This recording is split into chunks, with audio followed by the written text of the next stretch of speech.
know you could be the winner if you really wanted to, right? But the problem is you keep playing that what if game. What if it don't work? What if I fail? Nah, flip it. What if it does work? And what if you win?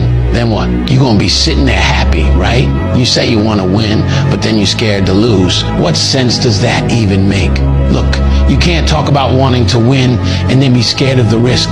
That's not how this works. If you lock in, keep your head down and stay focused on the vision, how could you not win? The only thing that's gonna make you lose is your own mindset, and that's all on you. Your biggest enemy ain't out there, it's in your head. So if you wanna win, you gotta get out of your own way. And here's the truth.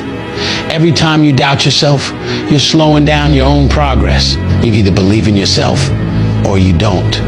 There's no in between. If you keep second guessing everything, you're already losing. But when you stop playing scared and start moving like you're built for this, you'll see everything change. So stop thinking about what could go wrong and start focusing on what's gonna go right.